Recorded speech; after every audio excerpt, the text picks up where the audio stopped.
do that kind of work. Thank you.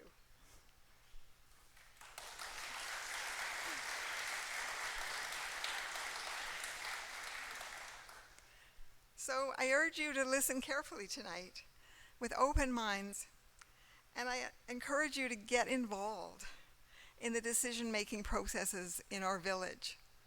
Attend council meetings, volunteer for work on committees, get to know your neighbors, share your ideas, and don't forget that we welcome submissions and volunteers on the Anmore Times working group.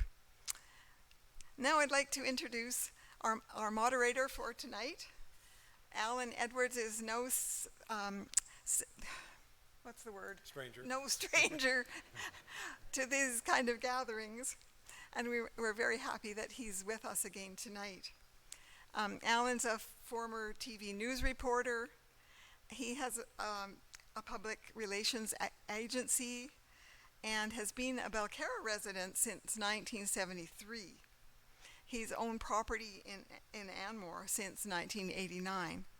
So he knows Anmore well, and our meeting is in good hands. Thank you.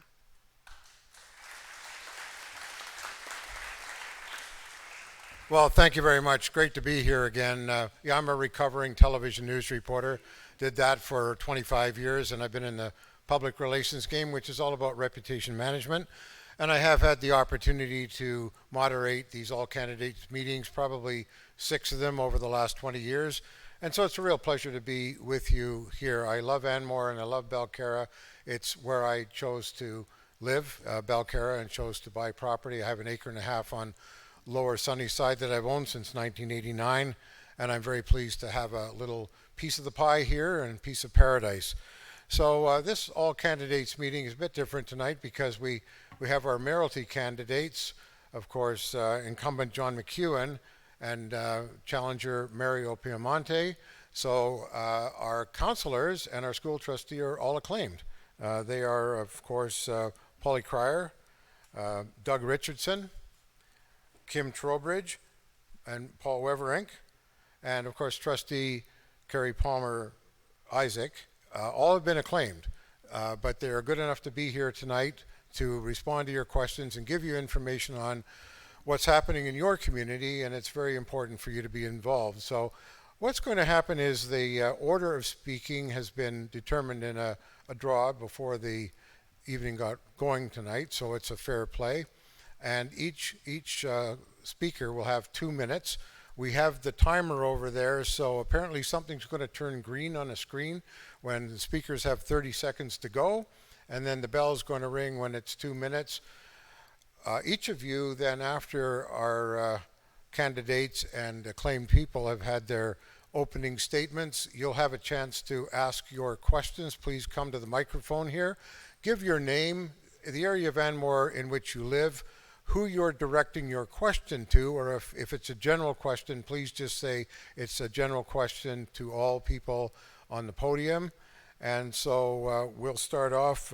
Incumbent Mayor John McEwen is the first to speak according to the draw. John.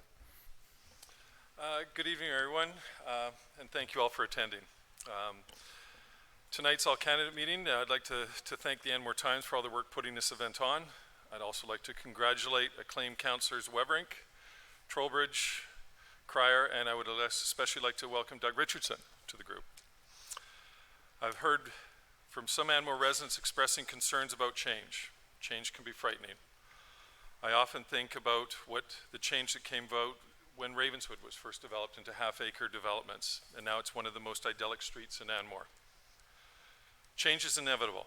Change creates opportunity if you embrace it and take control of the process. That's why I, with the incredible support of this council, have done over the last 4 years. Some of the accomplishments that we've made: without change, we could still be boiling our water and have insufficient fire flow to the north portion of the village. That's how bad Anmore's water supply was before I became mayor. This council stabilized our finances and invested in water infrastructure to ensure adequate flow to those areas of the village while maintaining a high quality of drinking water we all enjoy today, which was achieved through adding additional testing, chlorination stations, and automatic valve flushing. Without change, we'd still be staring at a condemned city hall. Instead, we'll be watching a beautiful new hub being built that will be the heart of this community for many years. It will feature a village hall, space for meetings, gatherings, and a place for community. We did not start construction until we were certain the funds were in place. Then I went out and leveraged all my contacts with Metro Vancouver and various levels of government and secured a $2.5 million grant to help fund the hub. When I first served Anmore as a councillor 14 years ago, council at times was sadly dysfunctional. Mayors were disrespected and staff were bullied. That had to change, and it did. Under my leadership this past 4 years, we've seen united, collaborative council working together to deliver for Anmore. Staff are pleased to come to work, and the amount of production that is getting done is simply amazing. Some of our achievements: financial management, Anmore Green hookup to sewer, Bunsen Lake traffic issues resolved, infrastructure replacement, Spirit Park development, and continued trail building. But the work is not finished. There are some projects that are indeed needed to get done. We need a new fire hall. We need to create a housing strategy to ensure young families have opportunities to move to Anmore, as well as allowing older residents to age in place. We need a new direct water supply agreement with Metro Vancouver. We need to create a Bearland strata for Anmore Green residents to fix their insurance issues. We need to further develop Spirit Park for kids and families. We also need to diversify our tax base so that not all revenues are created through residential taxation. In closing, I kept my campaign promises, yet there's more work to be done. Anmore needs to move forward together. Think about which candidate is best suited to tackle the change and challenges ahead. If you compare track records, I'm confident you'll re-elect me. I ask for your vote as Anmore Mayor. Thank you, everyone.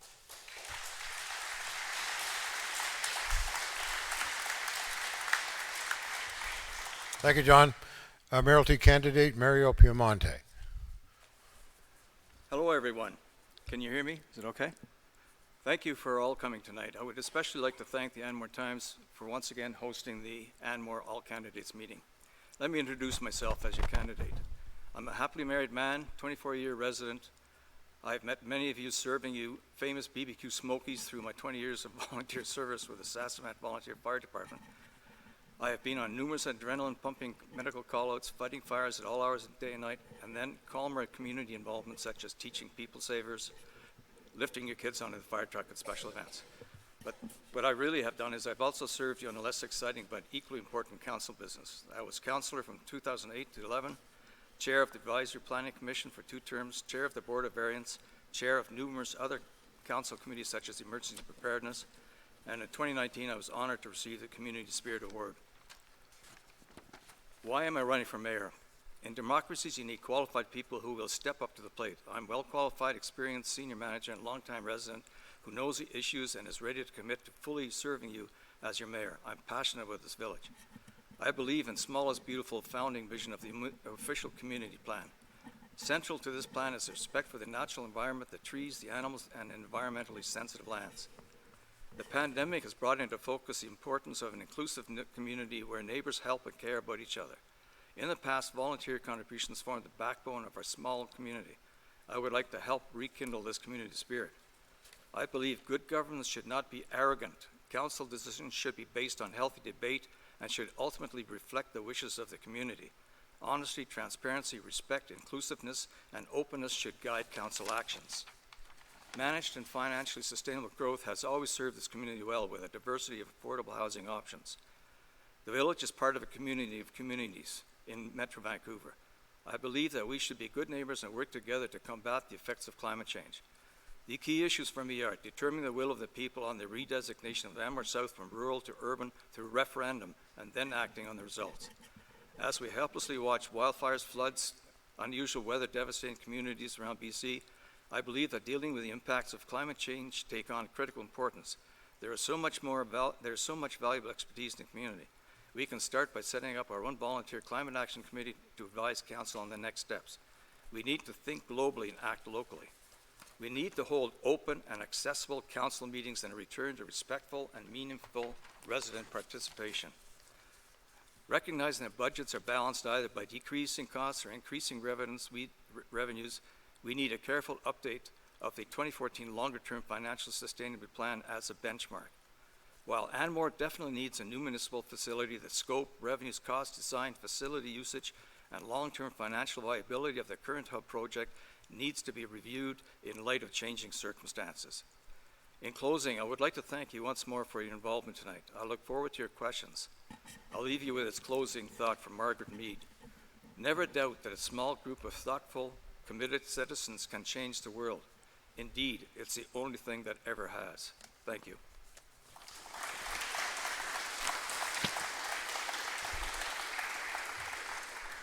Thank you, Mario. Our next speaker will be acclaimed City Councilor Doug Richardson. There you go. Hello, it's, oh, is there a button? Hey, I'm Doug. So first of all, it's an honor and a privilege to be able to serve you for the next 4 years. I'm a huge believer in democracy, and I think I had sort of the winning lottery ticket in life when I was born in Canada. So I'm a big believer in the freedoms that we have. I've lived in Anmore for 21 years, and as background, my interest started to get involved with council about 6 years ago when I actually did a development and I subdivided a piece of land. Because I was getting strange answers from the village when I was doing that work, I started attending all the meetings. So in the last 6 years, I've probably been to every council meeting, every finance committee meeting, and probably every public hearing. In attending all those things, what I kind of learned is the public wasn't getting well served. There was lots of things going on that wasn't being communicated, and that really kind of ended up me with a lot of frustration. So I kind of decided I would run in order to participate in that. Fundamentally, my rule of thumb is if you have the power to change something and you don't use that power and just complain, there's something wrong. And I strongly believe that both in the 5% sort of land dedication for Anmore South and also with respect to, hang on a sec, affordable housing, which is sort of a buzzword that comes up all the time. Council has immense power in zoning. They can change any zoning, they can make anything they want happen, and I found these things haven't happened. So my goal is actually to attend and try and make these things happen rather than just talk about it or complain about it. That's exactly why I chose to run, so here I am.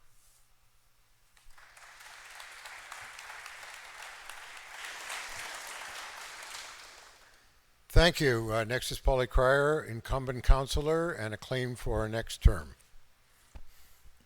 Thank you.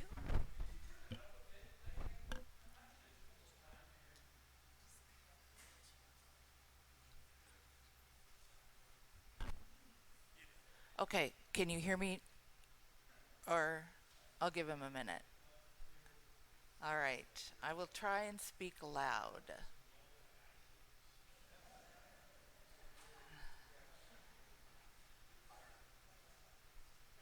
Check, check. What about you? Check, check. Okay, I'm gonna get right to it. All right, thank you. All right. Hi, everyone. Thank you for being here. Here I am sitting at the table once again as an acclaimed member of council. While I'm very pleased to be able to serve our special village for 4 more years, I am quite surprised that there weren't more people who stepped up to run. Having said that, I am looking forward to carrying on what we started under the leadership of Mayor McEwen. The facts show that the village is in better shape than it was when he took over as mayor 8 years ago, and it is very important we continue this path. I have 4 goals for this term. I won't get into any detail, but please do reach out to me if you have any questions about them. The first is community safety. The second is preserving village history. The third is community connectedness, and the fourth is effective governance. I want to say thank you to the Anmore Times for hosting the All Candidates meeting. I want to thank Alan Edwards for once again being the moderator. I want to thank all of you for coming. I want to thank the husband in the back of the room, who's always a great support. And also, I want to commend and thank outgoing Councillor Tim Laidler for his dedicated service to the village for the last 4 years. We will certainly miss him at the table. Thank you.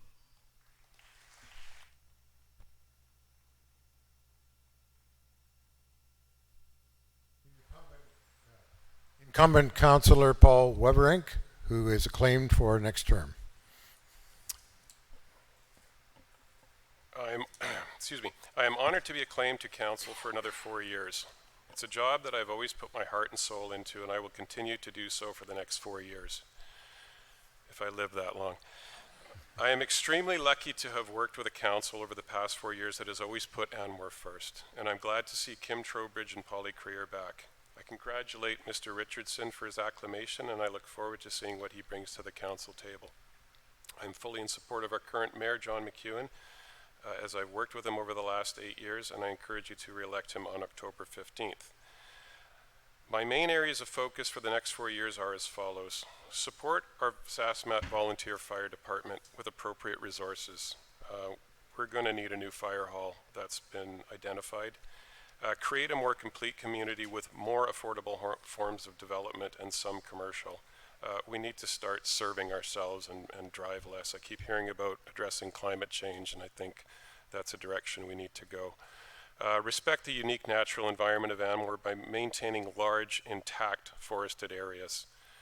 Look at the forest, not just the individual trees. Manage the village finances in a fiscally responsible manner while considering tax implications. There are, of course, other issues facing our village, not to mention new issues that will inevitably come up. I am committed, as always, to look at everything with an open mind. I am committed to making informed decisions that benefit the majority of village residents. I would ask residents to be informed as well. Learn about the issues, get the facts, and be careful where you get your information from as well. Contact the village, contact someone on council to discuss issues to become informed. Think well of your council and don't assume things that aren't true. We're all here for the right reasons. Innuendo and misinformation can do a lot of damage in our little community. I've seen it happen. And participate in a positive and productive manner so we can all move forward together. Thank you.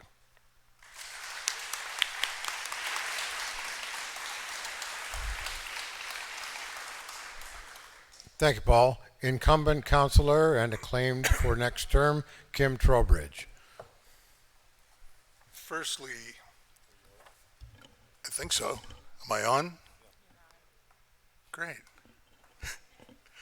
I'd like to start by saying thank you for the honor of serving this village where we make our home and the place we love so much. Secondly, I will let you be relieved to hear that since I've already been acclaimed, I won't take a bunch of time trying to convince you to vote for me. I've worked hard for 8 years trying to serve the community in the best way I know how. The positive results are there for everyone to see if they're guided by truth and facts. I know the incumbent candidates have all given everything they have to do the things right, both fairly and transparently over the past 8 years for some of us. When we look at the improvements in our village, we're proud to know things are better, much, much better than they've ever been before. That's not to say that we haven't made mistakes. I'm pretty sure we have, but I'm pretty sure everybody in this room, this village, and this planet has as well. But what I can say is the incumbent candidates, to a person, have never acted in a self-serving manner or in any manner other than in the best interest of the village. I have to admit that even with our best efforts, good intentions, it's not been an easy 4 years this last term. I had to give a great deal of thought before signing up for another term, but here I am, ready, eager to serve one more time. One more time, just so we're clear. One message that I'd like to get out there is, and Councillor Wavering said it as well, please inform yourselves as much as possible about the track records of the incumbents and other candidates. Don't rely on a Facebook echo chamber. Seek out real facts. Find fair-minded people who've been around and know the truth about where the village was and where it is today. If you do, I'm sure you too will be proud of the progress that we've all made together and will definitely want to vote for John to lead us for the next 4 years. Thank you.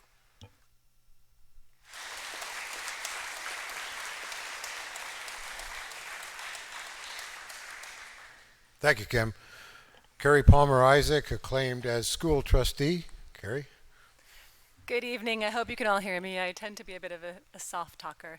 But I want to say thank you so much this evening. It's really an honor to be here, and I love being here in this school gymnasium. This is where my involvement in the community really started, here and next door at Friendly Forest. And I did PAC chair here for a number of years, and I recognize a lot of faces out there. Then I went on to do Eagle Mountain and Heritage and had wonderful experiences. So it led me down the path into education and into being a school trustee. I did 2 terms here on council with 2 of the people on this stage, for 1 term and then the next. And then I also did 2 terms at the school district. So I'm at the end of my 4th elected term and going into the next 4 years. And I want to note as well that in my 4 years at the school board, I actually did, or at my time at the school board, I actually did 4 years as chair. And what that means is that my fellow trustees around the table actually elected me 4 times to represent the school district and to represent them to the province. And I think it's a great honor. When I first ran for school district trustee, and I was at this table a number of years ago now, the school district was in a deficit position. Some of you might remember that. And it was a very difficult position for the school district to be in. And it was one of the reasons a lot of people came out and ran that term, myself included. And what I'd like to say is that we've turned that around. The school district has become financially sustainable. We are in a secure position. We always have a surplus, or we have since I've been elected. And we have a very strong surplus policy to keep that in line. We had to make tough choices to make that happen. And you're probably thinking, why is that important? This is supposed to be about education. We're talking about finances and financial security. But if we don't have those things in place, we aren't able to deliver the things that we want to deliver for students and families. And those things that we deliver are really important. They're technology, they're capital projects, they're educational supports, they're mental health supports. They're all the great things that we're able to do for your students and your community. I look forward to working collaboratively with the council and mayor here and in Balcarra, because I represent the village of Balcarra as well, for the next 4 years. And I'm happy to stay here after the meeting and answer any questions you have. My phone number and my email are always on everything. I love taking your calls. I love engaging with you and listening to your concerns. So thank you very much.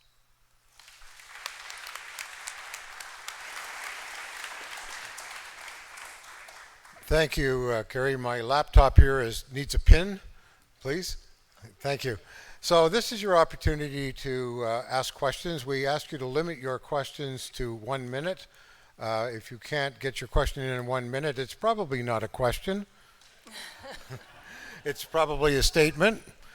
So we don't want that. We want questions. The folks here are here to answer. So if you wouldn't mind, come to the microphone, give us your name, the area of Anmore in which you live, and who you're directing your question to, unless it's a general question that you want people to respond to. So go ahead, sir, your name. Okay. Good evening, Denny Arsene, 1060 Thompson. This question is for Mario. It's actually a 2-part question. Would you not agree with me, Mario, that it's completely dysfunctional? Right into the microphone, sir, if you would. Can you start my time again? Yeah, start your time. Go ahead. Thanks. 1 minute from now. Okay. Mario, would you not agree with me that it's completely dysfunctional and disbarring if an elected official sues their municipality, or village for that matter, while in office, either directly or indirectly? That's my first question.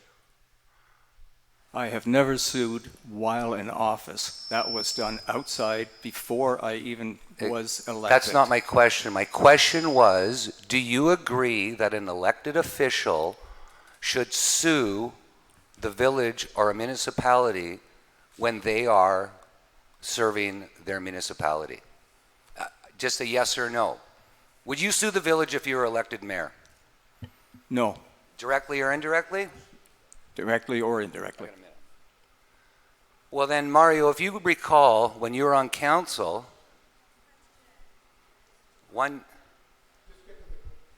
get to the questions, sir. That's what we're here for, questions. Mario, when you were on council last, you did a proxy lawsuit against the village, Barron versus the village of Anmore, and we know that because the judge said so, that it was only to a benefit of you and Green. And you lost that court case. So my question is, if you just said that you would not sue the village when you're elected, directly or indirectly, would you do it differently now? Yes. Okay, thank you, sir. That's your question.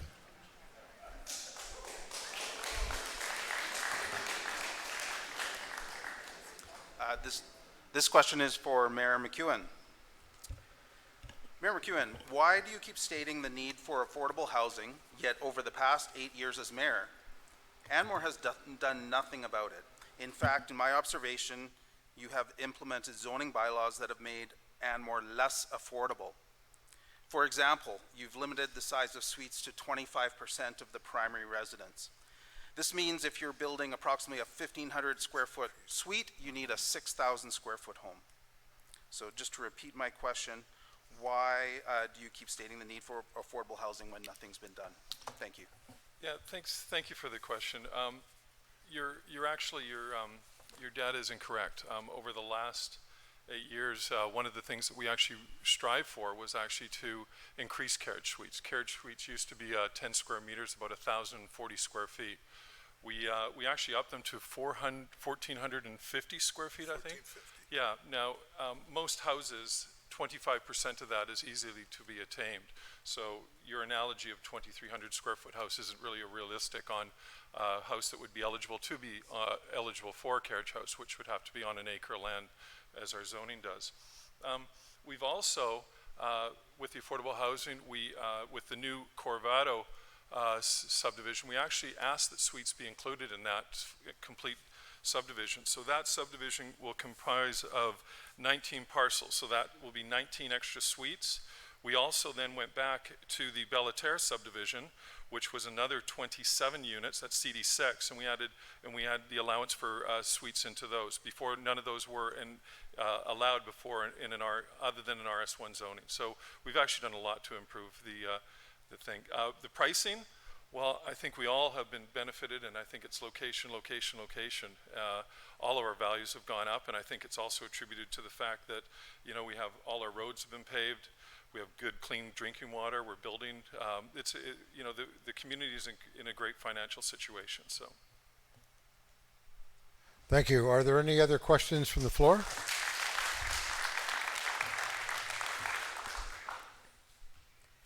Joan Walker, 110 Hemlock. This is a question for both Mario and for John, and it's the same questions to each of you. Mario, are you in favor of developing the South Slope lands into 123 one-acre lots? And if you give me...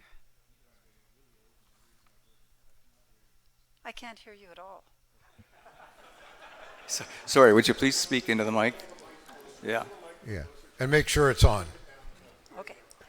My question to Mario is, are you in favor of developing the Anmore South lands into approximately 123 one-acre lots? No. I think that what you have to look at in that area is that, first of all, there was a master plan, a parks master plan that was drawn up by Anmore, and it shows that there are a lot of it shows it as a wilderness park in one area, and the rest could be done RS1 zoning, or potentially, if it's rezoned, use CD zoning with the proper controls. So my question then is to Mr. McEwen. Are you in favor of developing the Anmore South lands into approximately 123 one-acre lots? And if the South Slope lands are developed into that, would the village of Anmore be financially sustainable going into the future? Good question. First of all, it is private property. As we all, as homeowner and property owners here, we all have the rights to develop our property the way that we see fit. Council cannot force a CD development onto a developer. Am I in favor of 120, $5 to $6 million homes being added to our inventory? No, I'm not. However, I don't know where my competitor Mario is coming up with a parkland that's already there, because this is private property, the whole 150 acres. So it's certainly not something that I would endorse, but I do respect the fact that as property owners, they have that right to be able to develop whatever they want. So. And the financial aspect, this council actually took upon that exercise about 6 or 8 months. About an RS1 plus a CD zone, and then a comprehensive development that we had never, we couldn't even put the values into it because we weren't even sure what that would be. But we did find out that an RS1 is substantially a financial drain on this village. We don't receive enough taxation for all the roads and infrastructure that would need to go in. And a CD zone, to give up 30% land plus a substantial amount of cash, it just didn't even seem feasible either from a financial point of view. And I've since talked to two of the developers that have developed projects in Anmore, Bellaterra as well as Ravenswood, and both said that they were very, very close to pulling the pin and just going to RS1. So we need to do something with our zoning to be able to make it more incentive for people to build the housing that we need. Thank you.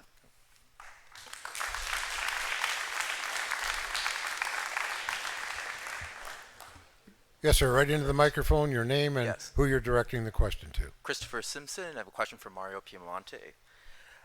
So Mario, the community's been torn apart by the Anmore South issue, and for either side, it's been very much us versus them mentality. What would you do to heal this division? I think first of all, I would start to listen to the concerns of the people here. You know that we did have a group that put together a petition which was signed by 400 people. And it was brought to council. Council basically did not accept it, did not want to discuss it. What we should be doing is providing public forums, even town halls, whatever. Let's get the people together. The people in Anmore should decide what we want to do down there. I know it's private property, but we can still control certain aspects. And what we do not want to do is have 4 people plus the mayor deciding for the rest of us without any input from the public. And that's what we've had so far. We should have active debate, citizen engagement.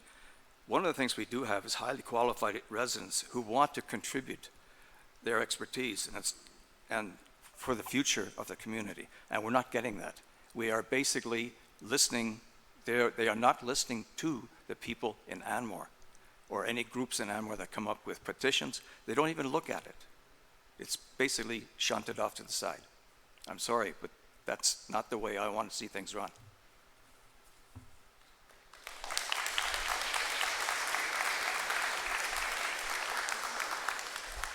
Opportunity for me to squeeze in a question that's been written to us by Lynn Burton from Sugar Mountain. This would be to our 2 mayoralty candidates. Although in the past I have regularly attended Anmore Council meetings over the years, I've been unable to attend for the past 2.5 years because I have a compromised immune system, a very old mother in a nursing home, and fear COVID infection. YouTube accommodation is often unreliable and does not allow for resident participation. Will you support Zoom council meetings like Belcarra, Lions Bay, and Bowen Island? Mayor McEwen. Yeah, we've actually had this question a couple times, I think from Mario's wife as well. Unfortunately, under the community charter, when you do a Zoom call and a Zoom transmission as well as a live meeting, which we are mandated to do, you need 2 corporate officers to be attending both. And that we do not have the manpower to do that in this village. We try and retain a fairly tight payroll in regards to our village staff, so we don't have that option. And as has been mentioned to her previously, the municipalities of Bowen Island, Lions Bay, and Belcarra are not following the community charter at this point in time. Mario, did you want to weigh in?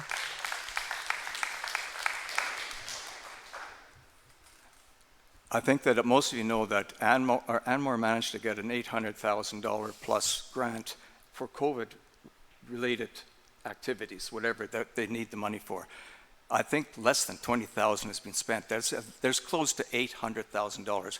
That part of that $8,000, even if it was $10,000 to hire somebody to come and do it, we have had meetings with YouTube that drop the sound. You cannot see anything. You cannot hear anything. That is not community engagement. That is not allowing people to know what's going on. It's not allowing people to respond, not allowing people to ask questions. Take that money from that $800,000 grant and get somebody to do it. You need the technology, buy it. If we could spend $40,000 to get a tent replacing our hummingbird, we can spend a little bit of money to make sure that the people in the village can see and hear what is going on in meetings and be participating.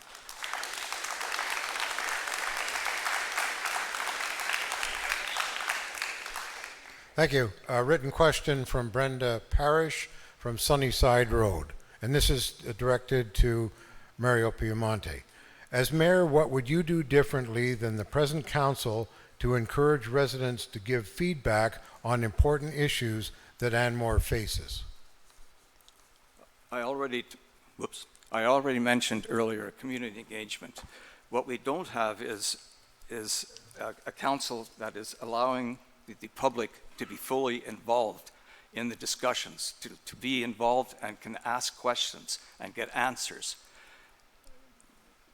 Right now, you have to ask a question about something on the agenda, and you can do something at the end after, but we've had people cut off. We've had people basically treated rudely, not given a chance to even give their questions in, and there is no questioning allowed anymore, really. People go to these meetings, and if you're trying to use YouTube, it's impossible to do it. So what we have to do is, again, community engagement. Listen to people, listen to the concerns. Provide a public forum. How about town halls? This could be a town hall meeting right here, where everybody has a chance. If they want to come out, they can talk and they can speak to the members of the council, and they can let the council know what they feel about what is going on in that specific problem, okay? Citizen engagement, again, that's what we have to do. Active debate, and we're not doing that currently. In fact, even a council doesn't even have debates very often. It seems 5 people all vote the same way, consistently.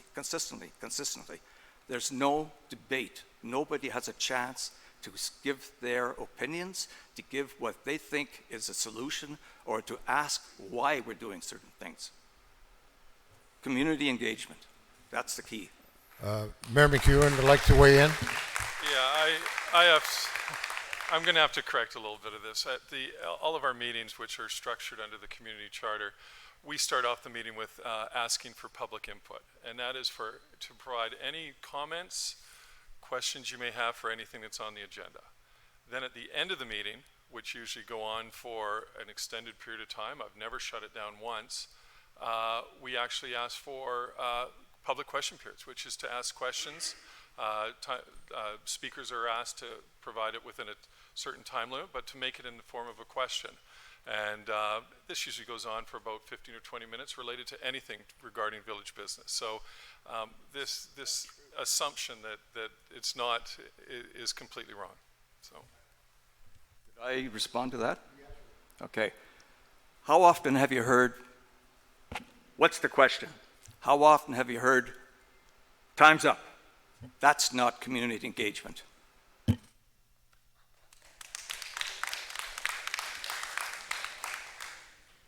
This is another question from Brenda Parrish. This one's directed at Mayor McEwen. In 2014, the Parks Committee, of which you were the chair, developed the Village of Anmore Parks Master Plan. This plan identified the Ioko lands as a proposed general location for a large municipal park. Please explain how this and other recommendations in this plan were largely neglected during the next 8 years that you were mayor. So to be correct, in 2014 I was the mayor. I was never chair of the Parks Committee during 2014. Previous to that, I was appointed as chair of the Parks, and we did a Parks Master Plan. I think it was Lee and Associates did it, and did a whole analysis of, and they put down proposals in regards when development happened, if parks could be there, but there was never anything sort of, because nothing has moved forward with the Ioko Southlands. It was owned by ESO. Devon's, yeah, at the time it was owned by Devon Estates.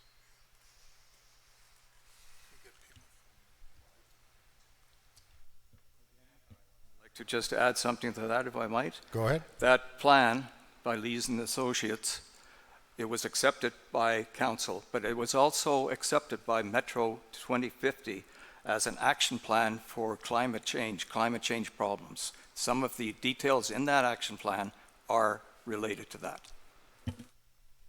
Thank you. I invite questions from the floor. Your name, please, and who you're directing the question to. Nick Burwash, Summerwood Lane. This is for Mario. Just wondering, with all this community engagement, how you're planning to ever get anything done. I mean, I have my chance here to elect my mayor and council. I then expect my mayor and council to work in my best interest. I get the feeling a lot of people in the village, when their people don't get elected, they feel like the council is not working towards the best for the village, when really they've been elected by the village and they're working for us. So why would you want to change that, and how do you think anything's ever going to get done? Because they can have community engagement, but it doesn't change anything, and it takes forever. What you're saying then, what you're saying in effect is that what people's opinions are, what they might want to find out about, what they want to get questions answered, what they want to see how it's going to affect them, they're not supposed to do that? I mean, they do have the question period and the comment period in every council meeting. And if we're wanting to use this money for this COVID money to do it on Zoom, should that maybe go to a referendum as well, if we're in favor of referendums for everything? Because this is money that's being spent in my village, and I don't care necessarily to have that. And so I just feel like there's a bit of, you know, we need it for this, we don't need it for that. And, you know, it's everyone's money, so if we're going to vote for everything, then vote for everything, and if we're not, then let's not. So, thank you.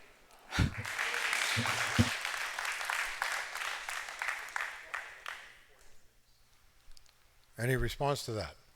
Okay, next question. Hi, my name is Debbie Mercer. I've been an Anmore resident for 11 years. First of all, before my question, I just want to say I have been personally harassed when I did not sign the anti-development petition that went around last year. I just want to make sure that 400 signatures on a petition of a population of 2,200 residents isn't that significant. I didn't sign the petition, and I was harassed 2 different occasions for not signing it. So when you talk about community engagement and voices, I have a voice too.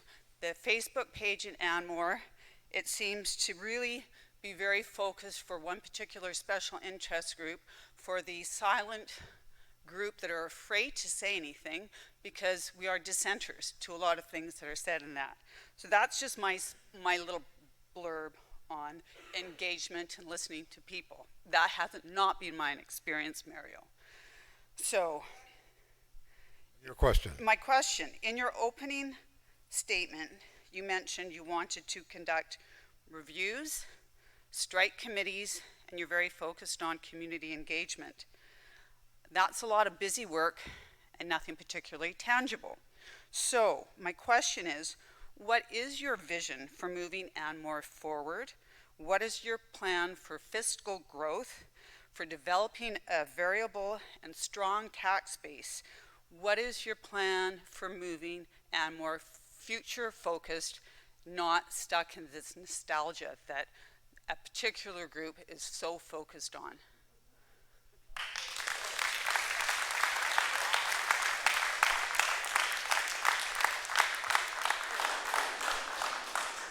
That's an awful lot of questions all in one sentence there. So could you maybe give me the areas again? I'll end up speaking for about.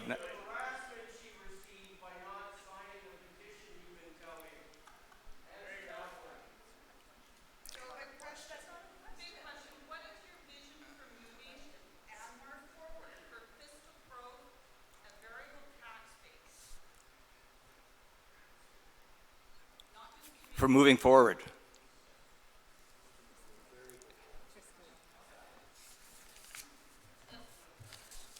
one of the things that, and one of the things I'm looking at is financial sustainability, okay? And that's probably one area, the critical area. Right now, from the years 2015 to 2019, we had an average of 8.9% a year tax increases. That was a pretty heavy load that we had to carry. In 2020, it was only 4.5. That was nice. It was moving down. By the way, those first 4 years, while we were doing 8.9% average, all of our Tri-City neighbors were doing 3%-ish, okay? I don't have all the details. In 2021 and 22, we did actually drop it to 2.9 average for those 2 years. What I see as maintaining a steady is to do an approach to managed growth. We've got 2,356 residents and 744 private dwellings. Consistent with the Van Struth report, we must avoid the financial hit that Anmore would face by crossing the 5,000 people threshold. Okay? At that point, we'd have to have our own police services. We'd have to pay for that more than you do now. Van Struth also indicated that using the Pinnacle Ridge as an example, infrastructure in new developments will be 5 times more expensive than maintaining what we currently have. The community has always been resourceful in creating diverse housing possibilities. I see encouraging new growth through additional suites, carriage houses, infill, reinstating duplexes on existing infrastructure. We should consider reestablishing the cap of 15% on new CD zones. In other words, we can increase what we want in the way housing stock, which is more affordable. We can still bring in more taxes that way, but we're not going to put ourselves behind the 8 ball because we are going to, if we try to do what we're doing with areas like Pinnacle Ridge. It's too expensive. Read the Van Struth report. It's very...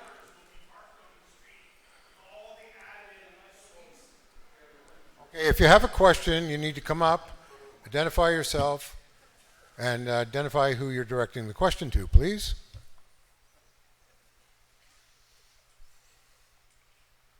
Hi, Glenn Bonnet, 205 Kinsey Drive. So I'm just wondering, you're mentioning about your plan to move forward and your capital, how you will pay for the future of Anmore, and you're talking about adding suites. Well, I've seen communities where they've got a lot of suites in there, like in Port Moody, and the roads, you can't park on it. It's clustered. There's complaints all summer long because of the road backup from the park. So I just don't see that. Do you see that fixing the problem? What you have just told me is that the plan in the Bellaterra area where they're putting suites in 29 units is going to create a traffic problem. We know that. It's going to create a... So was that thought out when that was done? Well, hang on. The council did that. They passed that. They changed that CD zoning. What you've just told me is what they've done is probably not a good idea. No, that's not what I'm saying. You're saying that that's what your plan is, period, almost. Because I'm listening to your conversation about any kind of development. And basically, you're stonewalling everything. You don't want to take down anything. You don't want any comprehensive developments. You want things to stay the way they are, but you want to add suites, and that's what you're going to continue to do. It doesn't make sense. And I look at the council, like I've sat back and I've just kept quiet and watched how things have evolved. And I see people trying to move to Anmore. They don't want to move into a suite. They want to be able to buy something. In fact, most people can't even stay here because they can't afford it, because values are going up and it's expensive. Mortgages are expensive. You're making it impossible. There's got to be some sort of plan for the future. You're making a statement. Ask your question. And that's my question. Alan, if I could go. Mayor McEwen would like to respond to that. A couple things. Number one is I really appreciate that the work that we've been doing has actually been approved by Mario, which is great, which is adding these suites. We did, on both of those developments, make sure that the streets were wider. We learned a lot in Ravenswood so that they would be able to facilitate parking, and a lot of that suite parking will also be on site as we've requested. You know, about the tax increases, and I find this kind of interesting that Mario would reflect on our increases as he was on the APC and clearly knew that we were trying to catch up when the Van Struth report, as he quoted, was very accurate. It said that we had a significant infrastructure deficit. and we had to catch up. Once we got to a point where we were taxing at a certain point, was 10% probably for about 6 years, and that we started to reduce it as those funds kept coming in, and we're able to find some synergies in regards to operations and making things. We weren't using outside contractors as much, and we were saving significant funds, so we started to lower those rates. We also then took out a fairly extensive infrastructure thing to actually find out what the exact number was, and we hired Urban Systems to do that. So we know now we're one of the few municipalities, and I would say all of the province, and I would rival our financial thing per capita with any city in the province. You know, when I go to certain meetings, I have mayors coming out to me going, how did you do it? But getting back to where I was, I got off track there in regards to the tax rate. Urban Systems provided us the fact that this village, all our infrastructure, including roads, every pipe, every car, every bit of furniture, depreciates to the tune of about $850,000 a year. So if we're not putting $850,000 a year away, we're actually going backwards. We now are putting in a little over $1 million a year, and that's why we're able to immediately lower the tax rate. We wouldn't have been able to do some of the infrastructure jobs that we had this summer because of the challenges if we hadn't had that money in the bank. Just so most of you are aware, the Hemlock was supposed to be done with all that paving, as well as along with Sunnyside Road, to the tune of about just under $300,000. It came in well over 600 because of the price of petroleum, but we made a promise and we needed to get it done, and we got it done. So that's because the money we have in the bank right now to be able to cover that infrastructure.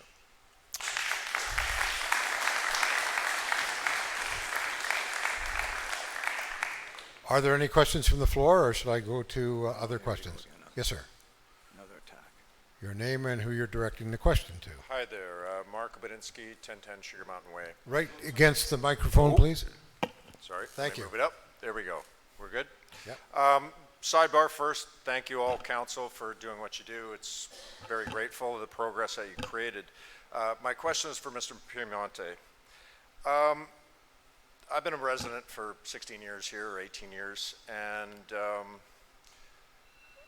I've noticed, or my experience with you, Mr. Piemonte, is, and what concerns me, I guess, is during when Mayor Anderson was mayor, isn't it true that the police were called to monitor council meetings because of your behavior? And how does this move progress ahead?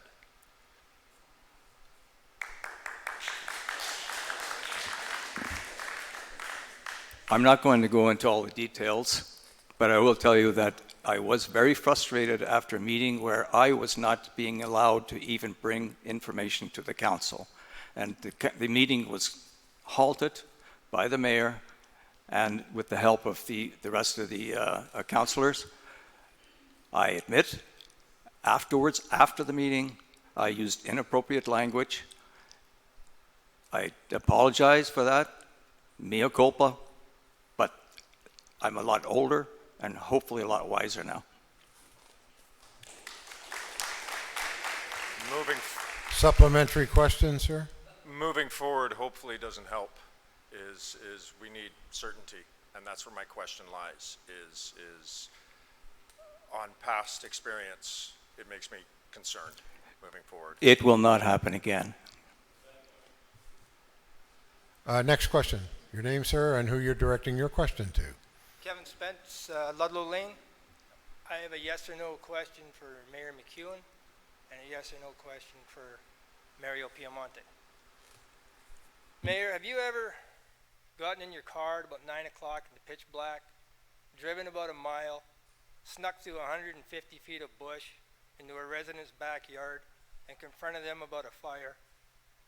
Yes or no? No. Candidate Piemonte, if you're elected mayor, will you stop doing that kind of stuff?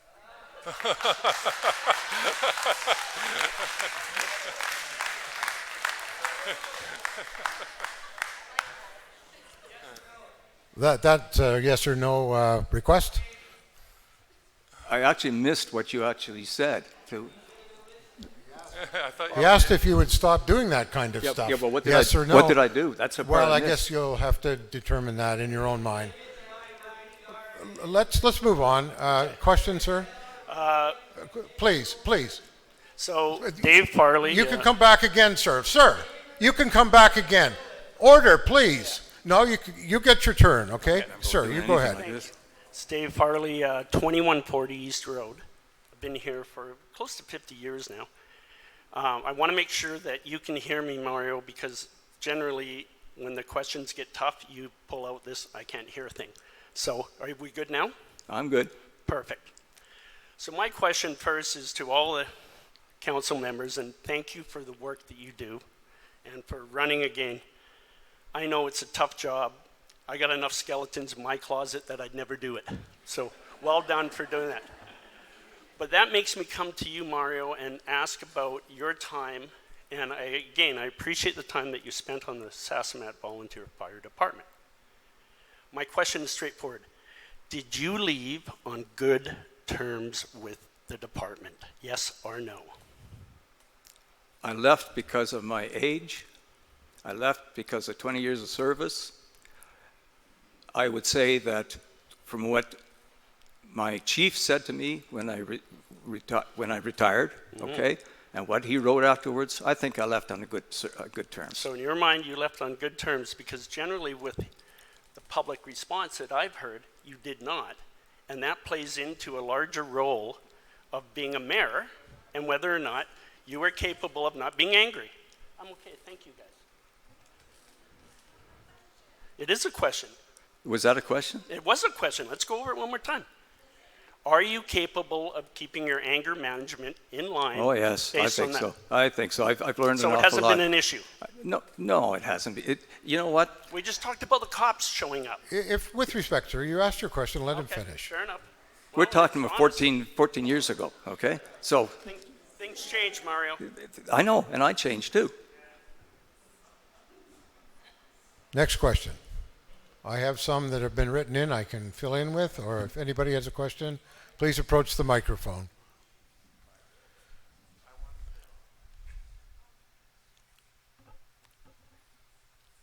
Sorry. Nancy Maloney, 1724 East Road, where we have lived for 27 years. Prior to that, 5 years on Robson and Belcarra. And prior to that, since the early 70s, when I came to Canada, I lived in Port Moody. So my question is for Mayor John. John, 4 of the committees of council, community engagement, environment, parks and rec, and public safety, each of which is chaired by a different councillor, have not held a single meeting this year. Would you please explain why these committees have been disbanded, removing any opportunity for resident involvement in these important community domains? I would say that the committees have not been disbanded, and it's up to the chairs for bringing items and also recommendations from council to go to those committees. And so there hasn't been anything to move forward at this point in time. Does that satisfy you, or do you have a supplementary question? Well, a supplementary question, okay? So I was actually on the first Protective Services Committee when it was initially established. And we met regularly every month. The RCMP liaison officer attached to Anmore also attended those meetings. And I think it was quite beneficial for the community. So I'll do a follow-up with Mario. Mario, if you were mayor, would these community committees of council become more actively involved again, as was the case in the past? I would certainly hope so, and I would try to promote that, because that has sort of the volunteerism has sort of dwindled a little bit in Anmore. I would make sure that these communities did in fact have more input to council decisions. That's what they're there for. Okay, thank you. Next question from the floor.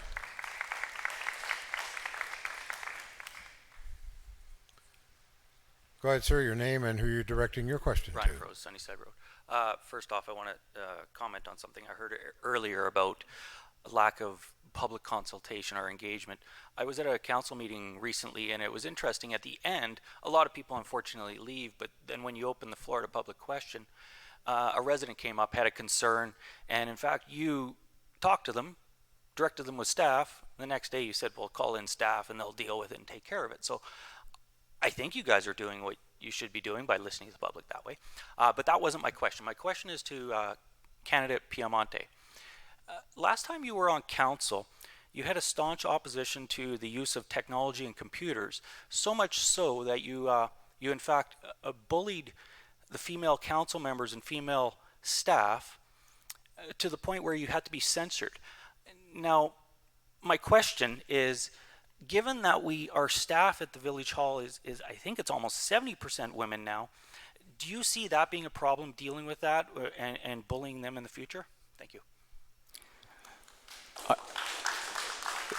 This is the same question that I was previously said about the mayor and when I was not allowed to speak. I was doing what I was elected to do. I had done research. I had done a lot of work. They would not let me bring the research and the information concerning voting machines. I was frustrated. They cut me off. They ended the meeting summarily. I lost my temper. I used inappropriate language. As I've said, I'm sorry for that. That would not normally be me. I would not normally want to do that, nor would I ever do that again. I'm a little wiser, but frustration does happen at times, and I'm sorry for that. Mea culpa. Thank you. So an all candidates meeting really is to deal with where people stand on things. And so why don't we confine our questions to the candidates, the two mayoralty candidates, on where they stand on issues that pertain to the community. Sir, you have a question.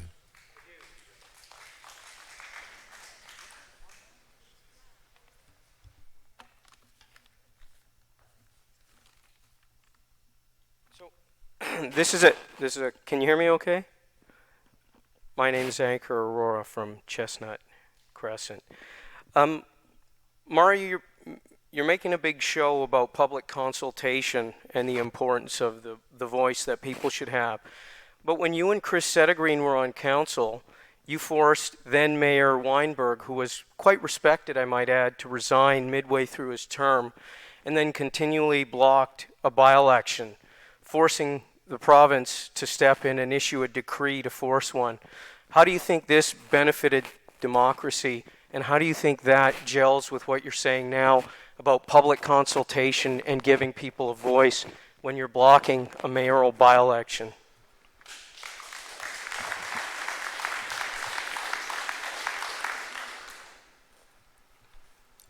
We did not force him to retire, or resign, I should say. That was his choice. In fact, it was a surprise to all of us, number one. Number two, this is not an excuse, but it is a fact that at that time I spent the better part of 6 weeks working with the French team during the 2010 Olympics. So I was working basically 12-hour days from December right into to March, okay? So was the mayorship of the village second priority to you? Hang on, let me finish, please, okay? At that time, I was even being told, why are we doing that? We could have a mayor. Well, I wanted to make sure that if we had an election, that I was around for it, number one. Number two, I was actually saving money. The amount of money we saved by not paying paying a mayor for that time was more than what it cost for the by-election. There was a lot of talk about the... I have a follow-up question. What did the mayor earn back then, John? The mayor would have been earning about 22,000, probably 18 to 20,000 a year at that point in time. You were too busy to participate in democracy, and you wanted to save some pro rata portion of $22,000 a year. We're expected to believe that? No. That's benefiting democracy? No, I was actually still in participating in democracy. I did not miss one single meeting, okay? You voted against the by-election when there was no That's mayor. right. You That's instead right. agreed It was creating a deadlock. It was a calculated move because I wanted to see whether or not, well, it was a political move. A political Pure and move. simple. Pure And simple. how did that political move benefit democracy? It sounds like it benefited your personal schedule. Anyways, my questions here are done.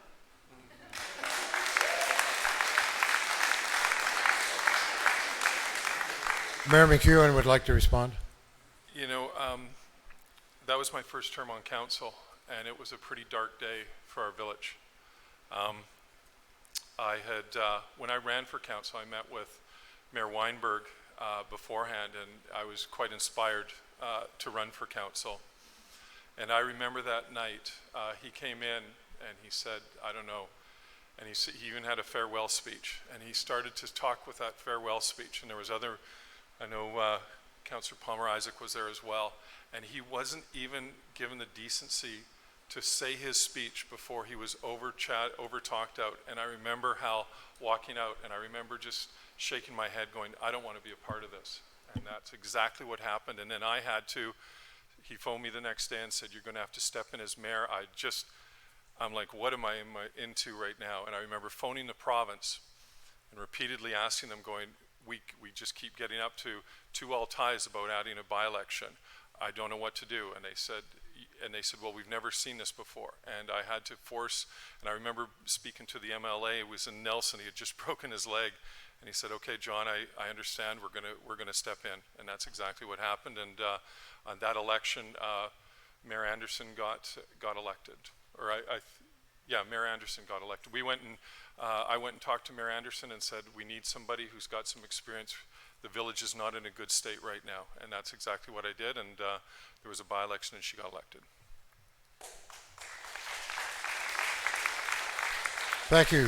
Go ahead, sir. Your name and the question, who you're directing it to. Andrew Simpson, this is for Mayor McEwen, but I just wanted to ask the moderator, the Anmore Times stressed that questions be sent in by email. And so are you going to be sharing those as well? Yes, I am.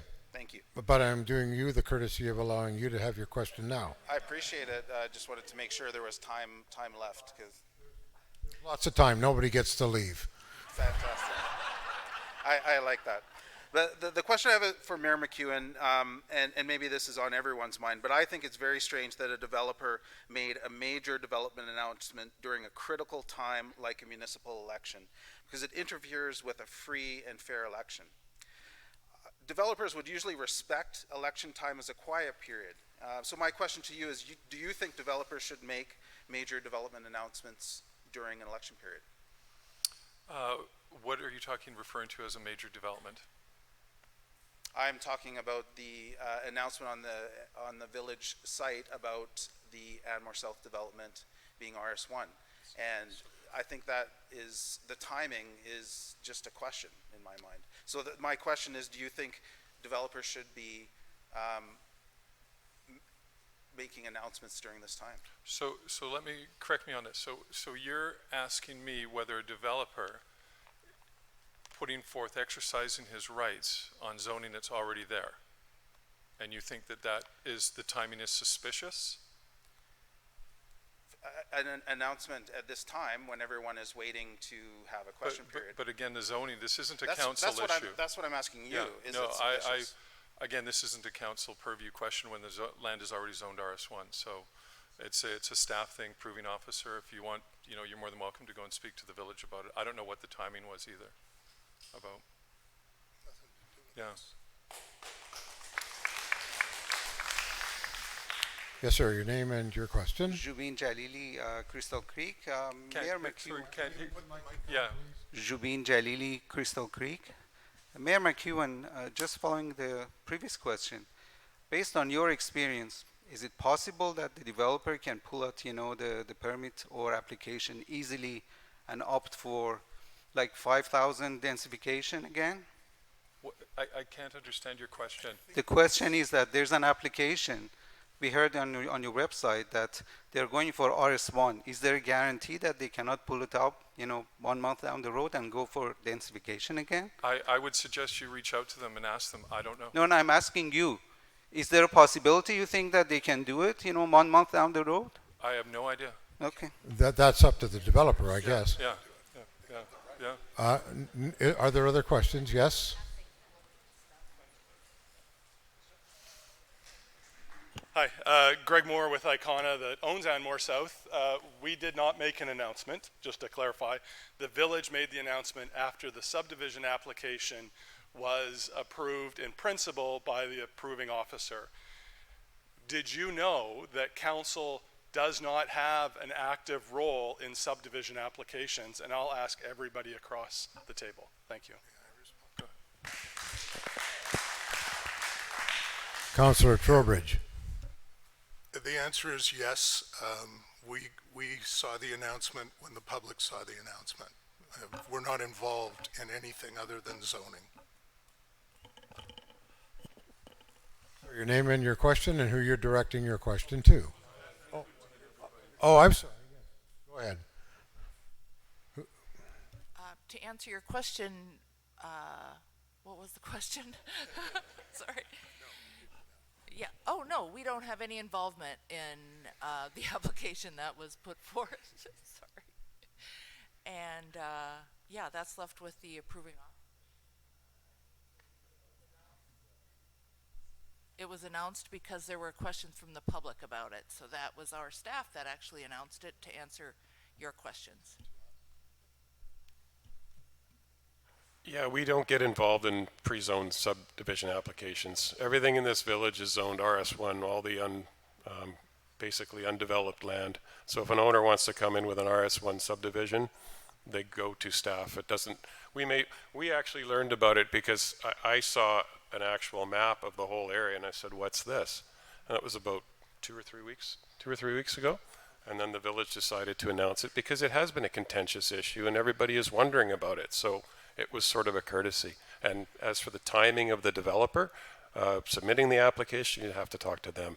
Can they pull the application and ask for something else and rezone? That's up to the developer. We have to consider everything. We're council. We have to be open-minded.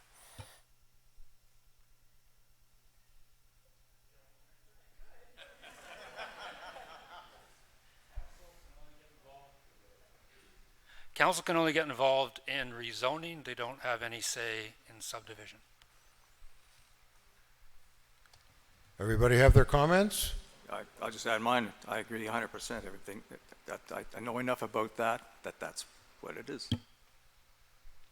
All right, sir. You've been patient. Your name and your question and who you're directing your question to. Brad Engel, Elementary Road, and my question is for Mr. McEwen. Are you going to revamp the bylaw structure? Which one? All of it. All of it. How the bylaw officers interject with the community, how the bylaws are enforced, fines, the whole structure of the bylaw. I would like it if you could put forth something presented to me as to what you think needs to be changed. Okay, there's one individual. I've been here 8 years now and I had to deal with Martin Gregg. Yep. Okay, Martin Gregg is pompous. He doesn't listen. I don't think we need to be talking about a village employee at this point in Yeah, time. you know, This is a council it's debate. my interjection I'm with not going to take that against And staff. I'm not Okay? going to allow it either. Yeah. I mean, Okay. that's Yeah. defamation, and that shouldn't be here, Yeah. okay? Yeah. Okay, okay. Yeah. So My if you have a apologies. question, My apologies. give us the question. Are the bylaw structure and the way it's been written enforced? As I said, if you could, my email is public email, or even phone me up and go through the bylaws that you have concerns with. I'd love to hear them. I've been doing that, and I just get the I've- runaround. I have never heard from you. I've dealt with every one of your Sir, staff. sir, with respect, you've been given a path forward. Yeah. Okay. I think you need to take it and then take appropriate action. Okay. So, do you have another question? I do. Mario, are you going to look at the bylaw stuff? Same question, different person. There we go. I have to say that when I was first on council, and even before I was ever on council, I always had a lot of concerns about the enforcement of our bylaws, not just the parking bylaws, but other ones too. I would like to see more enforcement of bylaws. That's all I can say, and that's not an easy thing to do. First of all, you have to make sure that if you may have to revamp them, review them and get some, and then bring them back in, pass them, and then make sure that staff, they've hired somebody else to try to help with the parking situation, okay? It helps a little bit, but maybe it's not just the number of people you need, it's the enforcement period. I understand that. Do I have any time left? 29 seconds.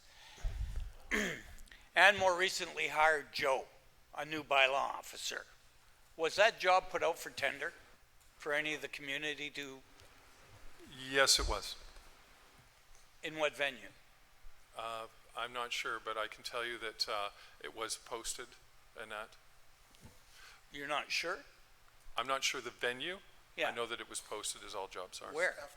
Yeah, that's Ms. Halliwell's job. We don't hire, council doesn't hire employees. Aren't they your staff? No, they're not actually. Julie Halliwell, our CAO, is our only staff member.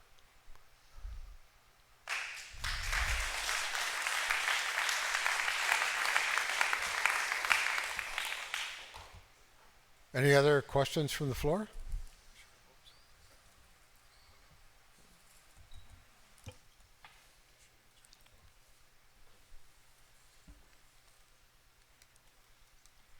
Jurgen Durkton, East Road. My question is for Mayor McEwen. Is the Anmore advisor a person or a paper? Does the advisor belong to whomever is mayor? Are we, as Anmore taxpayers, not paying for your free advertising? And if re-elected, will you remove your photo from the front page of the advisor? And will you apologize for this apparent misuse of public funds? No.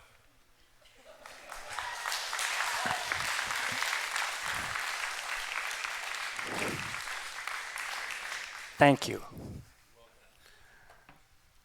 Next question.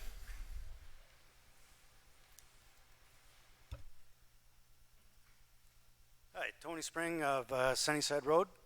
This question is directed to Mario. If elected, will you continue to allow us to have fires in our backyard, fire permits? Are you talking about the campfire permits that we have currently? Yes, I am. I actually would like to see them gone for two reasons. One, my wife is allergic to smoke, so I can't even use my own. No, I know, that's a personal thing, but the other one is that I don't think we need campfires. So you're going to abolish it then? Well, I won't abolish it. You asked my opinion. Well, that doesn't mean that even as mayor, I can't abolish it if you don't get the other 4 people online, or 3 of them at least, okay? Okay, thank you.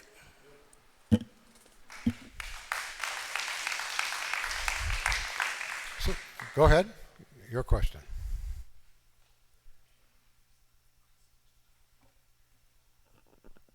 I'm just going to change it up a little bit. Fiona Cherry, 120 Hemlock. In Anmore, we are very diversified and unique in the sense that we have a variety of lot sizes, shapes, and dimensions. From wonderful areas such as Ravenswood to Crystal Creek and Anmore Green to Countryside Estates. We also have residents that have 1 acre or more of land. We have seen controversy around the infill policy and its fairness to all residents. And now we have Icona submitting a proposal for 1 acre lots, which I feel is not good land use, does not address alternative housing, and does not serve the financial needs of the village in the future. So my question to Mayor McEwen and Mario is to know your opinion on changing the OCP from 1 acre to half an acre parcels with criteria and qualifications. Mario, why don't you go first and then John? you're saying that you want to eliminate the RS1 and just have half acre as the average? So we had, we did have I think it was 2002, 2005, we did have a referendum on that issue, and it was defeated 2-1. I think at this time, probably a lot of people would be more inclined to go that way. I have to admit that I would prefer a half acre zoning for no other reason, because there are people that could do that without having to pay $150,000 CAC alone just to start doing an infill, if they happen to have the 1 acre. We do have a lot of problems from the point of view that there are, not problems, but a lot of the homes, the larger homes are usually in the middle of a lot. It's not something that can be hived off. You can't take half an acre out of that. But there are enough other places, other spots that could be, and that will increase the housing stock and revenue. Mayor McEwen. I'm going to start off by saying I will not make any comments about infill. Back 7 years ago, as mayor, I heard from many people who talked about infill and the options and the opportunities. And so what I did is I struck a task force with Councillor Trowbridge and Councillor Weverink, who basically they set out and did a whole exploratory thing with our planner at the time. They came forward to council with parameters. I've always recused myself because, again, similar to my property as to Mario's property, it could be eligible for infill. So I will always recuse myself because I don't want to be involved in that. The zoning question about half acres is a pretty big question to ask about changing on the village, because we have a village that gets a lot of its financial amenities through CACs, through community amenity contributions when we do CD zoning. That also establishes significant parklands. I've got two in front of me. The two recent developments that went to CD created, where is it here? So Corvado that we just approved that hasn't started work on, we're actually creating about 5 acres of parkland with the creation of only 6 extra parcels. Bellaterra, we created about 10 acres of parkland. This is untouched land that will be in the village's revenue forever. So the question to go to half acre from an acre is not a very easy one to answer. It's very, very complex. Does the community want to forego that? Densification would be substantial if it is, and it would also, one of the things that my colleagues really picked up with the infill policy was how we allow densification that doesn't affect existing neighborhoods. And they actually use the role model of Ravenswood, which a lot of people, as they drive through there, don't really realize that it's all half acres. It's some of it's, looks like a lot of the 1 acre parcels now that are being created are very thin and long, and people can't see that. So it's a tough question. I certainly wouldn't mind exploring that, but I think that it would include a significant community input into that at this point in time. Yeah, I understand that, and my question was more not about infill, but about changing to half acres with stipulations. So just to address that. I would be in a, that would be something that I would have to recuse myself as well, because my property is set up that it could be divided into half. I guess my question too, in bringing up the Icona, is that they're going for 123 1 acre lots. Yeah. We could double that, and you would have more revenue. But I appreciate your answer. Theoretically, they could, once they did it, depending on the width and all the parameters, there could be a few of those lots that could be eligible for infill, and then the village would be able to capture some of that CACs through that development that we wouldn't get through a CD zoning. Okay, thank you. Thanks. Thank you. No. Thank you. Any other questions from the floor? I have lots of questions to ask, have been written in. So I'll ask one right now. This one comes from Tricia McDowell, Ravenswood. City of Vancouver makes special efforts to conserve as many trees as possible. Do you think more could be done for tree retention with future development in Anmore? The two mayor candidates, John, could you begin? Yeah, Ravenswood was, again, as I said right at the start, a big change for this village, and it was a tough change. People didn't like it. I've talked to the Smurfwaite family about how difficult that was, and the theory was is that we were going to leave several of the trees behind, but I can tell you, after visiting 2 houses, after trees have actually blown over and hit the houses, it probably wasn't the wise thing to do. We have a big problem here in Anmore with hemlocks. They get touched through development or through the building process, and they get killed instantly. Even the heat dome that we had last year is actually having a significant effect. To take 10 of them out, and I've actually commented to my neighbor that there's quite a few that are dead in her backyard. So, what we're proposing to do now is to replace those trees. So we have a tree, 20% of tree retention. So rather than prohibit and getting builders to work around them and then they die 2 years later, we want trees to grow in. And I'll give you a perfect example of how that works. Like, I remember 16 years ago when Crystal Creek was basically a barren wasteland. And now you drive up there and you see the trees that have grown in amongst the houses. They're healthy, they're beautiful, they're not dangerous. It's great. Same with what happened on Hemlock. Ravenswood, we still have there, every year there is a series of trees that will actually hit a house, or they will have to get taken down because they're dangerous. So that's it. Thank you. Mario, did you want to weigh in?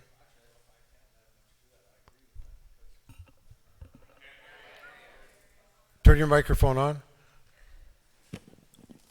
I can't add much to that because I actually agree. I remember what happened with the Ravenswood. We had trees falling down on homes because they didn't have the root system. When you take that type of stand of trees and get rid of the ones on the outside, the ones inside don't have that, the roots that they need to keep from falling over. I think that we have to come up with some sort of a tree retention policy which makes sense. It has to be a combination of percentages maybe, but also replanting. We will have to replant. And you're right, trees grow awfully quickly here. I've got cedars that have doubled in 10 years. Councilor Reverink? Yeah, as the Environment Committee Chair, we've been kicking around the tree bylaw for a long time. And I mean, I always liked the idea of keeping 20% of healthy, mature trees on private properties, but there have been a lot of problems with that, some to which you've heard much about. Young trees do root better. They support each other. When you start taking trees out randomly, some of them may last. I've got mature trees all over my small property and I'm going to keep them, but they're probably going to kill me one day. And then we have issues. We have a fire smart assessment where they come around and say, well, those trees are too close to your house, you should take them out. So it's a real struggle through bylaws and bylaw enforcement. I always hear we need bylaw enforcement and more rules and more bylaw officers. Well, it makes it, we're a very free community up here where people like to do what they want to do. They come here for that reason, and I'm getting to the point where I don't want to tell people as much what they're going to do, what they should do on their property. I've found through comprehensive development zoning, we're getting forests. We're owning riparian areas. The village owns the riparian areas. We could put trails for those riparian areas. It's a much more intelligent way to save trees by saving intact forests. Reduce the development footprint, increase the trees. That's really an environmentally responsible way to develop.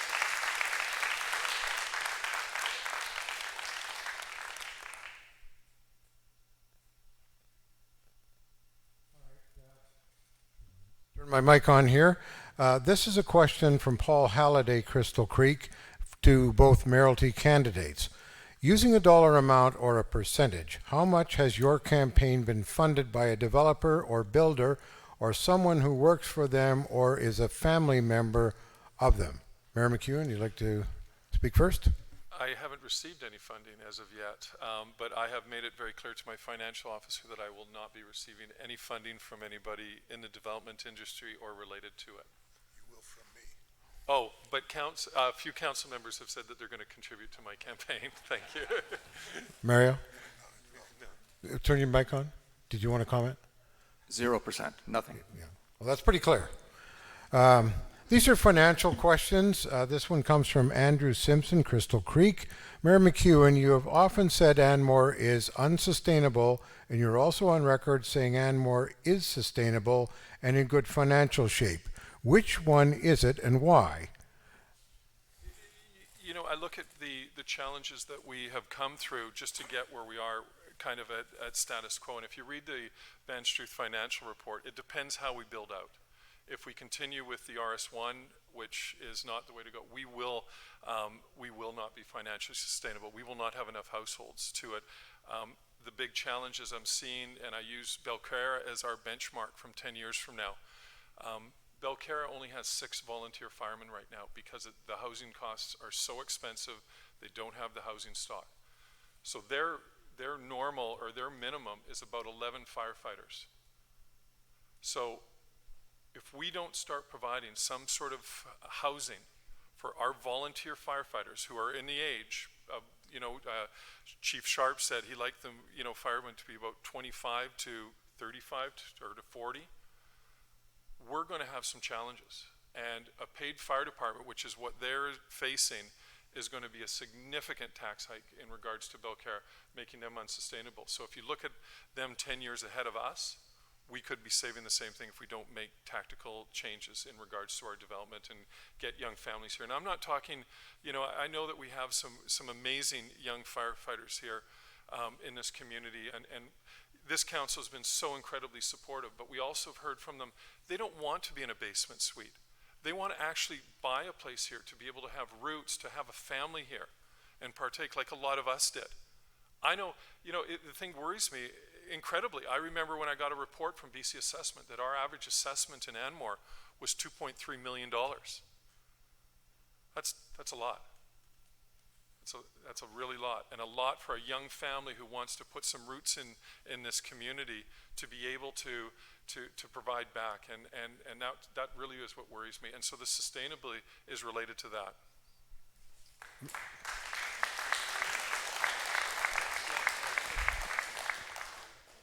Councillor Trowbridge. Yeah, this question has come up several times, and it seems to be very confusing to some people, but the concept that we're in the best financial condition than we've ever been in is factual. The fact that it is unsustainable is a different issue. You're talking about the passage of time. So right now, today, we're financially sound, and we would be sustainable with no growth or the same kind of growth as long as the residents are comfortable with exorbitant tax increases over the future. Because in a normal municipality, not even Anmore, where a single family home is approximately 9 homes per acre, every municipality knows that that is not sustainable, that the homeowners aren't paying enough tax to actually pay for the infrastructure that services their homes. So they build commercial density, etc., to subdivide the taxpayers in single family homes. Take that now to a single house per acre, and it doesn't take a financial genius to figure out that our current healthy financial position over time will be in jeopardy. So we need, in my opinion, and I'm not speaking for the other council members, I'm speaking for myself, we need to find creative ways for tax diversity. We need to find creative ways for alternate housing. We need to allow for aging in place. We need to make sure that young people come in and refresh our community so that old dogs like me don't end up being the common denominator in a community that needs to grow. It's a human condition, it needs to happen, and I'm a big fan of spending some time in a lot of public consultation, talking about the facts and what things really are like, and where the finances of this community are now, and where they will go if we do nothing about it. Thank you.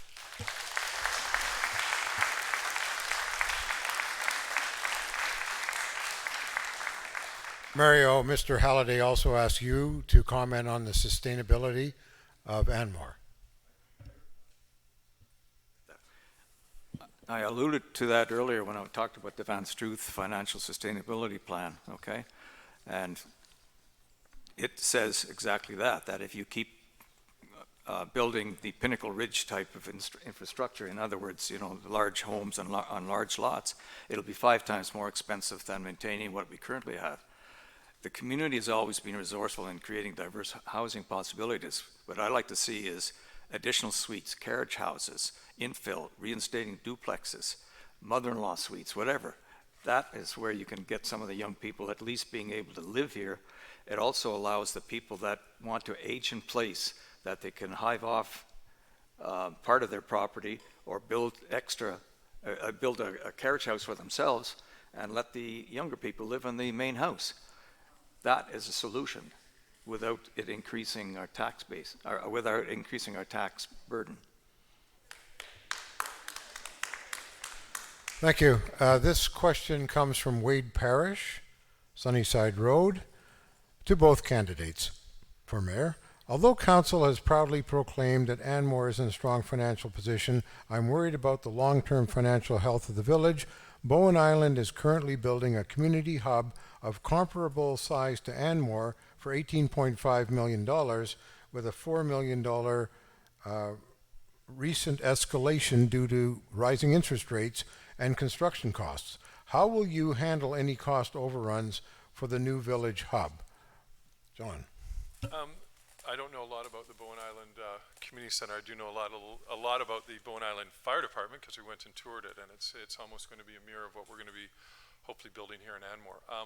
Our hub is under a fixed cost, so there won't be any overruns. Mario, any comment on that? I certainly hope so, because it could go 30, 40%. That's one of the typical overruns that you get on a big project like that. I'm not sure, I haven't got all the details for that, so I can't really answer that. But I can say that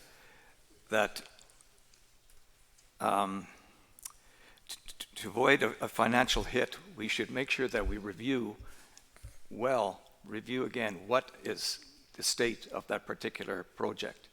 Make sure that we don't get surprises, and that could be in the wind. I can't see how we can. We've already had, I'm not sure, but did we not have a problem with the concrete, for instance? We had to wait, so that we're behind. Are we on schedule right now? Councillor Trowbridge. We're on schedule.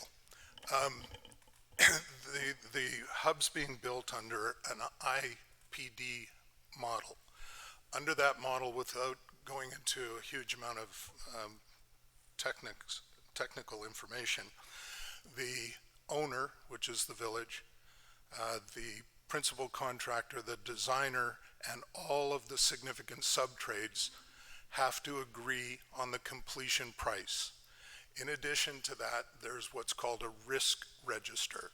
It takes into account any kind of escalation of material costs, labor costs, etc. They have to sign off on the risk register. Every dollar that we extend into the risk register, and I should say that the 8.5 million includes that risk register of 600 and change, 640,000, something like that.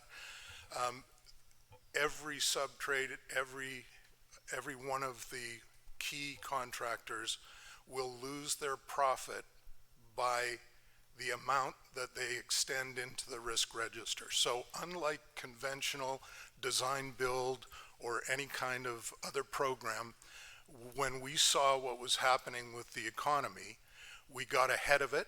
We canceled the program, started the IPD process, and went down a path that we could control costs and also have visibility to end zone costs, and tied the profitability of all the significant parties to those costs. So there's a fairly significant incentive, I would say, to the main contractor, Jacob Brothers, I don't think they want to do it for free, and I don't think they want to lose money. So I'm very confident that it'll come on plan. And I did get updated, I guess it was late last week, that well within budget and on time. Thank you. Your question. Hi, my name is Linda Weinberg. I have a couple of financial questions. I'm also one of those people that talk on Anmore conversations, and I'm sorry if people are upset by the conversation. Sometimes people get upset. That's life. The question, a couple of financial questions. First, with the hub, the price for the hub has been set. What about the additional costs of the Montgomery Lane, the change in Ravenswood, and the cost of finishing and materials in the hall once it's finished? The finishing materials are in the project already budget. Ravenswood is not part of that budget. The realignment of Ravenswood is not part of that project. What about Montgomery Lane?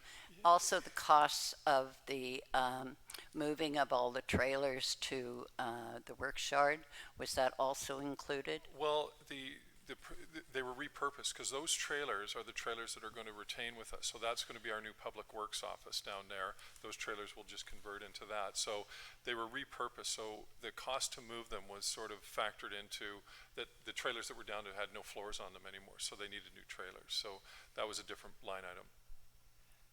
So it's not included in the hub no, price? No. And Ravenswood is not either? No. Okay, so those are, how are we paying for those? Ravenswood, we don't have a budget for it because we don't need to do the work right away. Okay, thank you. And the other one, I think, came out of our capital works thing for public works. We just this week, very recently, saw that Icona has changed from the vision that they were showing us for the last 2 years of a very a relatively dense area with housing and commerce and quite a big development. The proposal that we've seen today, although we haven't seen a map of it, is evidently only 1 acre development. Now, it seems to me that this is not fulfilling anything that you just and Mr. Trowbridge just mentioned about making the village more acceptable to young people, to old people, although I seem to be aging all right in place. But how are you going to create these things if, in fact, Icona goes forward with their 1 acre plan? How are you going to make it available for young people? How are you going to do these things? And if you can't do it now, does that mean if Icona comes back with a denser development as we saw, that you will be in favor of it? Yep, that would start with you. I'll go through all of the councillors, actually. That was a big question. First of all, we can't tell a developer how he can develop his land when it's already zoned RS1. Is it what I'd like to see? Linda, absolutely not. You know, like I said earlier, we don't need any more $5 and $6 million homes here.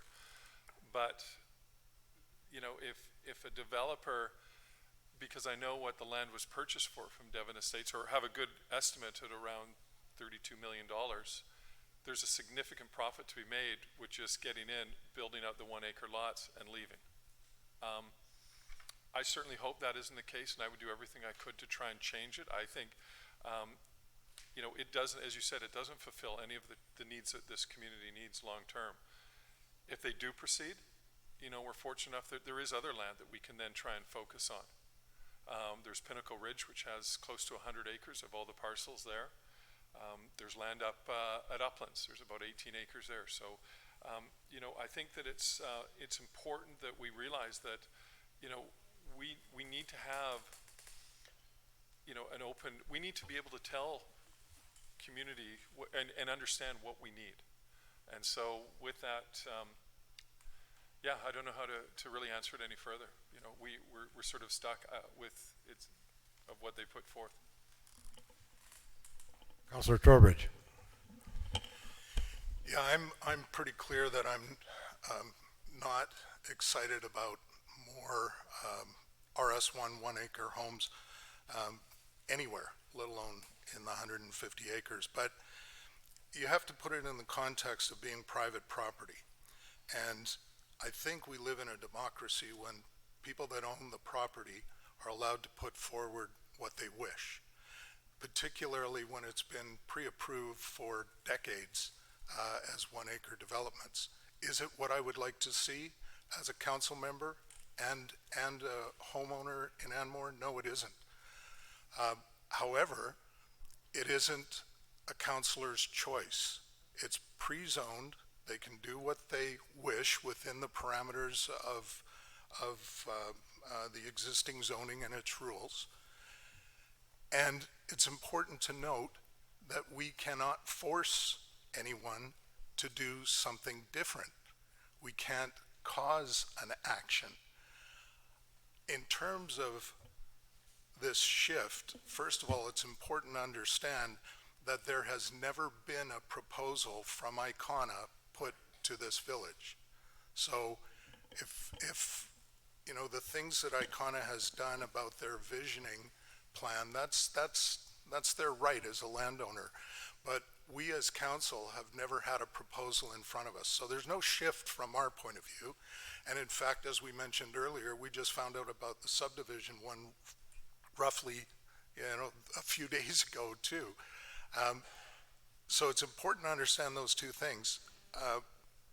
However, as a businessman, if it was my land and I hit the kind of resistance that we've seen in this community with people creating disinformation, fear tactics, and not willing to even hear what I have to say and what I'd like to propose, but rather condemning it without even knowing what's coming, I would probably take advantage of the existing zoning and hedge my bets by putting in a subdivision proposal so I can at least get a return on my capital employed.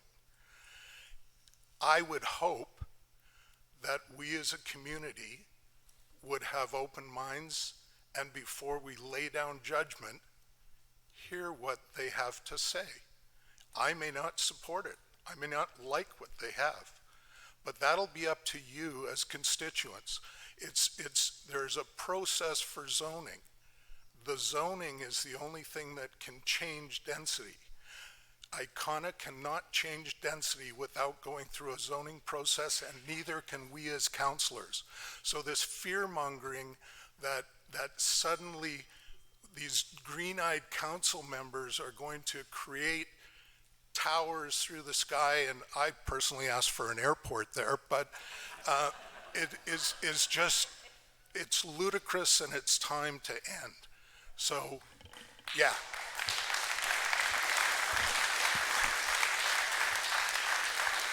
Thank you, Kim. Anybody else like to weigh in on this before we move on? Yes.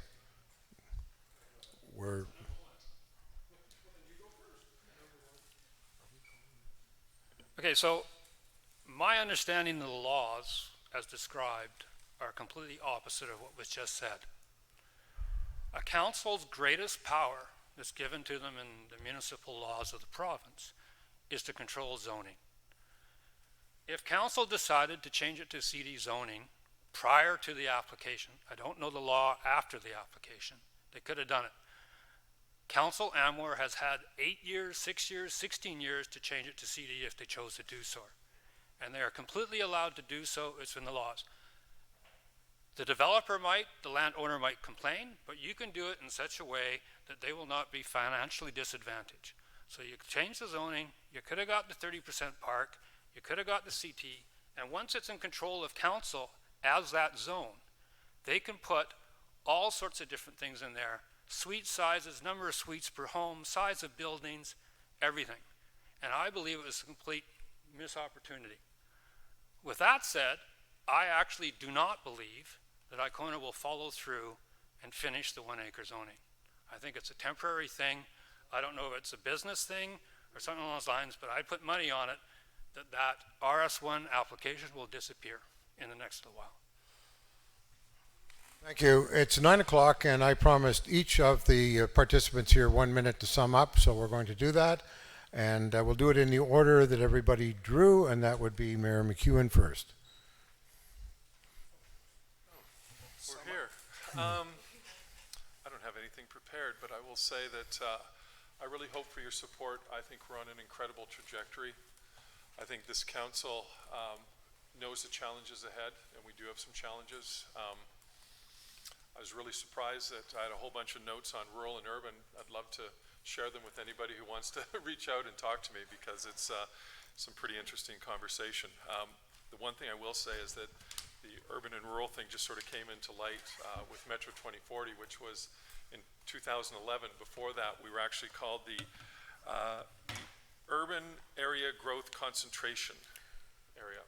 And so it's kind of interesting how this has all evolved. So anyway, I just hopefully for your support and that we continue this journey along and where we are.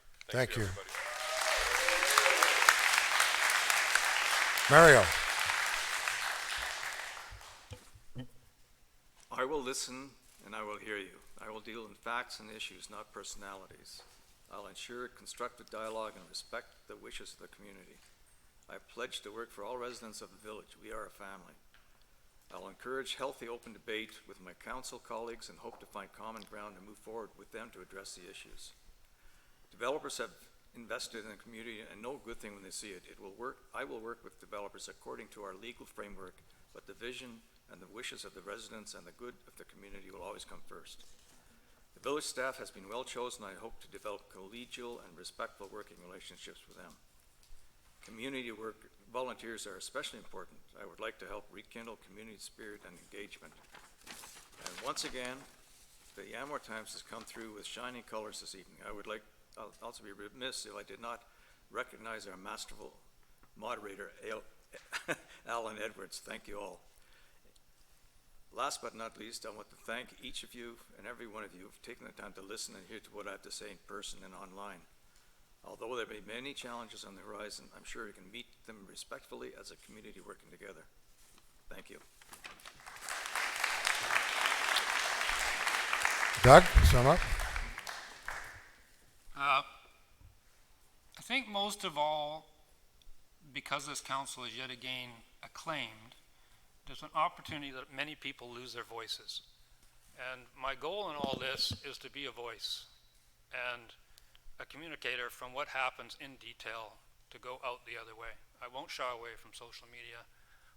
I'll try and be as respectful. People often don't like my answers, and we can discuss the answers you don't like, or you can accept them, or we can try and find a better solution. But that's my goal here. Paulie? Thank you.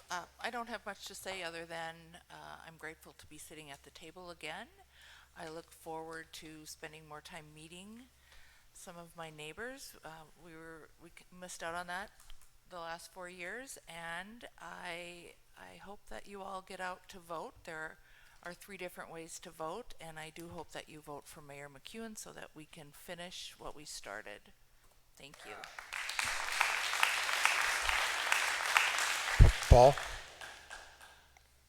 I'd like to thank Alan Edwards and the Anmore Times for this opportunity, and I'm going to consider this elected. I know we've been acclaimed again. This is the 2nd time.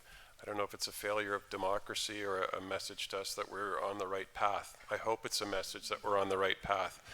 I want to continue on that path. I think those of you who know me know that I'm open-minded and accessible And I'm quite happy to have conversations, and really during COVID had very few face-to-face conversations and very few people contacting me, but I'm here.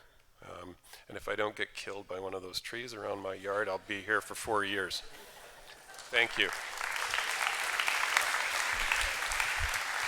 Tim? Thanks. Yeah, I'd like to thank the Times and Alan, and also Alan express my anger with you buying the 53 Lincoln that I was chasing in Port Coquitlam. But, you know, I'm not going to waste a bunch of time. Vote for Mayor McEwen and let's keep the momentum. Anmore's better for it. Carrie, final words? Thank you so much. I know I feel like the oddball up here in education. I will be here after the meeting if anyone has any education or school-related questions that they'd like to pose to me. I'm happy to hear them. I want to say thank you for the collaboration that I have had with this mayor and council at the school district table. They've been very, very helpful and very, very supportive in that role. So thank you so much. Have a good evening. I want to thank all the participants for giving their time tonight, and you as Anmore residents for coming out. Democracy is live and well in Anmore. I've got to host a number of these meetings. This has been a very interesting evening. Some of you may not have had all your questions responded to, but there's ways of doing that. And if you have any questions, possibly some of the participants can speak to you after the meeting. Thank you all for attending, and have a good night.